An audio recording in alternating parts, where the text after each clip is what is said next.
বাংলাদেশের সঙ্গে যুদ্ধ ভারতের কাছে তো কয়েকদিনের ব্যাপার নয়, কয়েক মিনিটেই ফয়সলা হয়ে যাবে। পাকিস্তানকে গাজা করতে হবে, পাকিস্তানকে গাজা করতে হবে।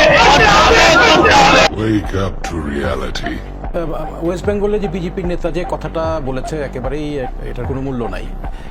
আমার পূর্বের বক্তা যেটা বললেন যে ওয়েস্ট বেঙ্গল, বিহার এবং south India is a challenge for BJP এবং তারা নেক্সট সেন্ট্রাল ইলেকশন এবং রাজ্যসভা ইলেকশনের জন্য এখন থেকে প্রস্তুতি নিচ্ছে এবং ই কন্টিনিউয়াসলি টক ননসেন্স।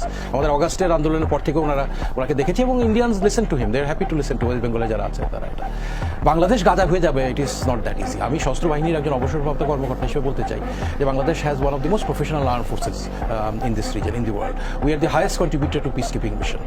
আমাদের অত্যাধুনিক অস্ত্রে শস্ত্রে আমরা সজ্জিত একটা সেনাবাহিনী এবং সংখ্যা অনুযায়ী ভারতের সেনাবাহিনী আমাদের থেকে অনেক বেশি।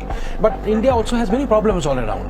পাকিস্তান বর্ডারে তাদের লক্ষ লক্ষ সোলজার রাখতে হচ্ছে, they cannot bring withdraw them, Pakistan ঢুকে যাবে।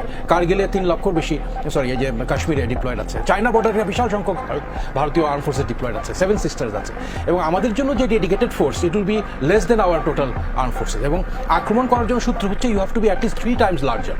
সো আমাদের যদি 2 লক্ষ সশস্ত্র বাহিনী থাকে, মিনিমাম 6 থেকে 8 লক্ষ সশস্ত্র বাহিনী দিয়ে আপনি বাংলাদেশকে আক্রমণ করতে হবে এবং to that a very well train united force like Bangladesh army. So we actually don't have any external threat. এসব ননসেন্স কথাবার্তা আমাদের কানে দেওয়ার কোনোই কারণ নাই।